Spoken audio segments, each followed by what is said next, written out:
네, 이번 시간에는 차트에 대해서 본격적으로 알아보는 시간을 갖도록 하겠습니다. 자, 차트라는 거는 우리가 이제 봉 차트라고도 하고 캔들 차트라고 하죠. 이렇게 생긴 거죠. 이거는 18세기에 일본에서 시작됐고요. 쌀 거래를 원활하게 하기 위해서 쌀 상인으로 유명한 혼마라는 분이 이제 만든 거예요. 그래서 지금 동양이든 서양이든 대부분 이 봉 차트를 주로 많이 사용하고 있는데요. 동양과 서양에 약간 차이가 있습니다. 동양은 한국과 일본이 있겠죠. 상승을 빨간색으로 표기를 합니다. 그 다음에 하락을 파란색으로 표현을 하고요. 근데 서양에서는 이게 이제 바뀌어 있어서 빨간색이 음봉으로 이제 표시가 되고요. 상승은 이제 초록색으로 표시가 돼요. 파란색이 아니라. 그 이유는 어떤 이제 동양 철학이 좀 담겨 있다. 그래서 동양에서는 이제 빨간색이 좀 긍정적인 활력의 의미를 좀 담고 있고요. 하락은 좀 냉정하고 관망의 의미를 담고 있는 반면에 서양에서는 초록색을 긍정적으로 보고요. 빨간색을 부정적으로 봅니다. 그래서 중요한 내용은 아닌데 이렇게 좀 동양과 서양의 표기 방법의 차이가 좀 있다라고 이해하시면 되겠습니다. 자, 우리는 글로벌 시장을 겨냥해서 활동을 하고 있기 때문에 또 외국 거래소는 대부분 이렇게 녹색으로 양봉이라고 하죠. 표기가 되고 음봉은 이렇게 빨간색으로 표기가 됩니다. 그래서 이 차트에서 중요한 요소만 몇 가지 짚고 넘어갈게요. 우선 시가라고 해요. 시가는 시작가를 의미합니다. 그래서 시작을 한다라고 해서 시가라고 얘기를 하고요. 종가는 마찬가지로 종료가 됐다라고 해서 종가라고 표현을 합니다. 어렵지 않죠? 그 다음에 고가. 고가는 이 봉, 이게 이제 뭐 시간 단위든 일 단위든 최고 많이 올라갔던 곳. 이게 이제 고가라고 이제 표현을 해요.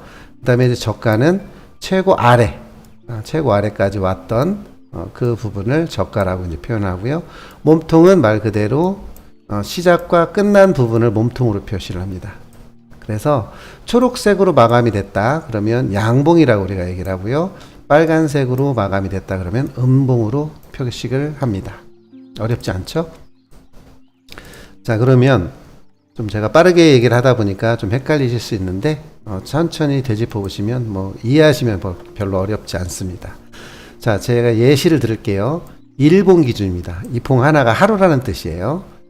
일봉은 보통 아침 9시 시작을 합니다. 그래서 다음날 아침 8시 59분에 마감이 되겠죠. 그래서 새로운 날, 그러니까 새로운 시간 9시가 되면 새로운 봉이 이제 만들어지는 겁니다. 그래서 자, 아까 말씀드린 대로 시가예요. 그러면 아침 9시에 여기서 시작이 된 거죠. 그죠? 근데 이런 것들은 어떻게 구현이 되냐? 이 봉이 마감되는 다음날 아침 9시까지 어떤 움직임을 보이겠죠. 뭐 어떻게 움직여도 상관없습니다. 다만 맨 밑에 여기까지 한번 찍고 또 맨 위에 여기까지 한번 찍고 어떤 움직임을 보였던 여기서 마감이 되는 겁니다. 시작은 여기서 되고 마감은 여기가 되고 그러면 이런 식의 모양이 형성이 됩니다. 그래서 이 중간에 있는 움직임은 어떤 모양이든 상관이 없어요. 결국에는 이 그 저가 고가를 한 번씩 찍고 이 중간에 어떤 움직임이 됐든 마감을 여기에서 했다라고 이해하시면 됩니다. 그래서 시작보다 위에서 마감이 됐기 때문에 이거는 이제 양봉으로 표현이 되는 겁니다. 자, 다음 음봉도 마찬가지예요. 음봉도 시작을 여기서 했잖아요. 시가가 여기서 시작을 해서 어떤 움직임을 보였든 여기를 한번 찍고 뭐 내려와서 여기서 마감이 됐다 그러면 시작과 끝이 이렇게 표기가 되는 겁니다. 그래서 이거는 시작가보다 밑에서 마감을 했기 때문에 음봉으로 이렇게 빨간색으로 표현이 되는 겁니다. 자, 그러면 우리가 이제 조금 더 심화된 내용으로 이제 좀 찾아볼게요. 아까는 이제 일본 기준이라고 예를 들어서 말씀을 드렸는데 이제 4시간 봉으로 얘기를 드릴게요. 자, 시작을 아침 9시에 이제 예를 들자면 시작을 했다고 볼게요. 그럼 여기에서 시작을 했겠죠. 그래서 어떤 움직임을 이 안에서 보였든 결국엔 여기서 마감이 된 겁니다. 그러면 이렇게 표현이 되겠죠. 자, 그러면 이게 이제 마감이 됐으니까 다음 4시간 뒤에 또 봉이 이렇게 시작이 되겠죠. 여기에서. 그러면서 또 이 안에서 어떤 움직임을 보였든 저가와 고가를 찍고 마감을 여기서 한 겁니다. 자, 그래서 보시면 시작가가 항상 동일합니다. 여기서 음봉을 마감했기 때문에 시작은 여기서 되는 거고요. 여기서 마감이 됐기 때문에 시작은 여기서 되는, 이게 이제 시가가 되는 거고요. 종가는 여기가 되는 거고. 다시 옆으로 넘어오면 얘가 시가가 되고 여기서 마감을 했으니까 얘가 종가가 되고요. 얘가 또 종가이기 때문에 옆으로 가면 여기가 시작가가 되고 여기 밑에서 마감했기 때문에 여기가 이제 종가가 됩니다. 이해되시죠?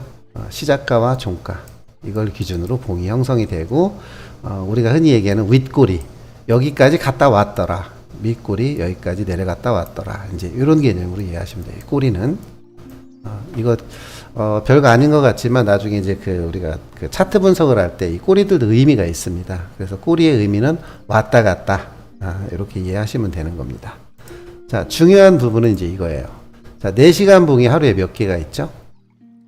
6개가 있죠. 6, 4, 24, 24시간이니까요.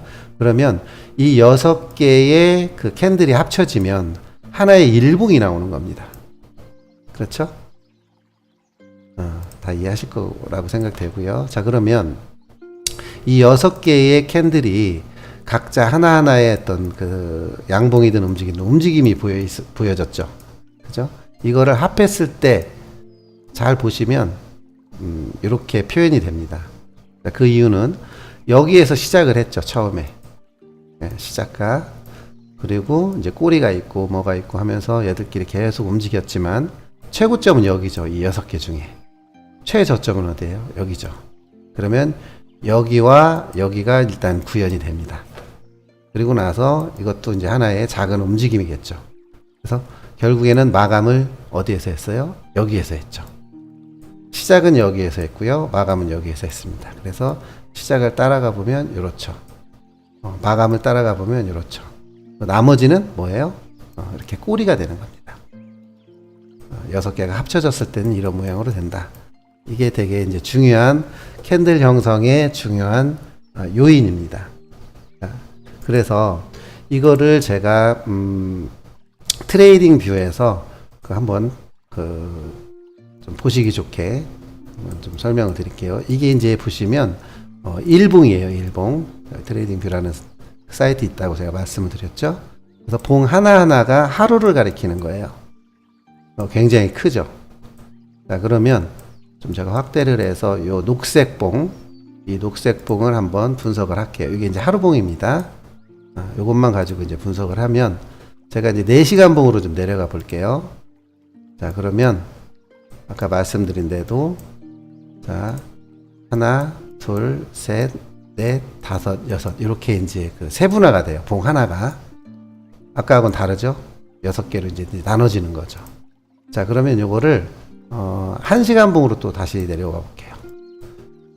자, 그러면 아까보다 더 세분화가 됐죠. 요게 이제 24개입니다.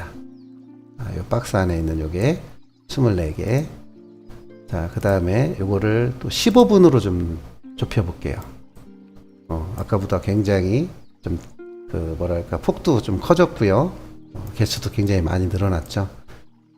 하루가 24시간이니까 15분 봉을 따지면 약 이 봉이 96개 정도 나올 거예요. 자, 이거보다 더 세분화 시킬 수도 있겠죠. 자, 1분 봉으로 한번 가볼게요. 엄청 커지겠죠. 자, 이렇습니다. 하루가 24시간이기 때문에 1분 봉이면 제가 계산해 보니까 1440개의 봉이 나와요.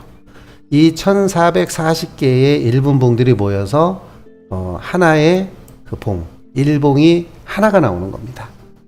자, 그러면 이제 뭐 눈치채신 분들은 아시겠지만 1분 봉으로 하면 이렇게 변화가 엄청나게 많습니다. 그죠? 이 안에서 매매를 하는 기법이 있을 수 있고요. 그죠? 또 이거를 15분 봉으로 매매를 하시는 분들도 계시겠죠. 15분 봉으로 이렇게 이 15분 봉 안에서 매매를 하시는 분들, 또 1시간 봉을 기준으로 매매를 하시는 분들도 계시고 4시간 봉으로 하시는 분도 계실 거고 1봉으로 이제 지금 표현은 안 되지만 요 녹색 요 1봉으로 매매를 하시는 분들이 좀 계실 거예요. 그래서 봉이 어떻게 형성이 되고 어떻게 만들어지는가에 대해서 좀 이제 설명을 좀 드렸고요. 자, 그러면 차트를 그러면 어떻게 봐야 되는지라는 어떤 질문들을 하실 수 있어요. 이거는 이제 절대치는 아니지만 제가 잠깐 설명을 드리면 기본적으로 이제 월봉이라는 게 있고요. 봉 하나가 1개월이라는 뜻이죠. 그다음에 이제 주봉, 봉 하나가 일주일, 또 일봉, 4시간봉, 1시간봉, 15분봉, 뭐 5분봉도 있고요. 1분봉도 있고. 이렇게 봉이 굉장히 다양하게 나옵니다. 그랬을 때 그 봉을 보는 순서는 큰 봉부터 보는 겁니다. 월봉, 주봉, 일봉, 4시간봉. 이거는 어떤 매매를 하든지 기본적으로 봐야 돼요. 그래서 순차적으로 이런 흐름을 보기 위해서 이렇게 보는 거예요. 지금 현재 상승 추세에 있는지 하락 추세에 있는지 이거를 이제 세분화시키기 위해서 점점 내려가는 겁니다. 자, 그래서 월봉과 주봉, 일봉만을 보는 분들, 이런 분들은 큰 추세만 확인하거든요. 요 봉만 보고 하시는 매매는 보통 매집을 할 때 적립식 매입이라든지 이런 걸 할 때는 이런 어떤 순차적인 추세 매매를 이제 하시는 거예요. 매매라기보다는 좀 매집이라고 이제 표현을 하고 싶은데, 그 다음에 이제 주봉, 일봉, 4시간봉, 1시간봉 이렇게 이제 보시는 분들 계세요. 요거는 장기적인 어떤 추세를 좀 확인하고 중장기적인 매매. 중장기 매매라고 하는 것은 내가 매매를 한번 했을 때 10일 이상 몇 달도 될 수 있고요. 이런 매매를 하시는 분들, 이런 분들은 대부분 이제 현물로 많이 하시죠. 선물이 아닌 현물로 이제 매매를 하시는 어떤 하나의 방법이고요. 그 다음에 이제 일봉, 4시간봉, 1시간봉, 15분봉 이렇게 이제 내려와서 어떤 그 중기적인 추세 이걸 보시고 매매를 하시는 분들은 중단기 매매라고 해서 최소한 몇 시간에서 며칠 이내. 이것도 대부분 현물 위주로 이제 매매를 하시는 거고요.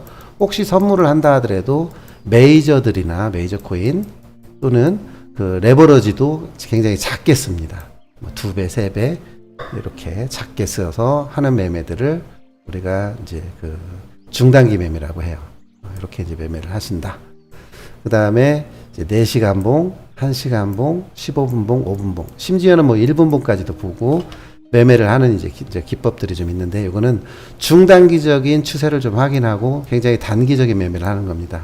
심지어는 이제 스캘핑이라고 해서 몇 분만 해도 매매를 끝내는 매매, 이거 이제 당일 매매라고 하는데, 이런 식의 어떤 큰 그 매매의 그 기법이라고 할까, 타임프레임으로 매매를 하는 방법들이 있습니다. 요거는 제가 지금 설명드린 거는 절대치의 어떤 기준이 아니고요. 기본적으로 이렇다라는 정도의 느낌을 받으시면 될 것 같습니다. 자, 그래서 오늘은 이 어떤 차트의 어떤 생성 원리나 차트를 보는 방법, 차트를 보고 매매를 할 때 어떤 기준을 잡는 방법에 대해서 간단하게 알아봤습니다.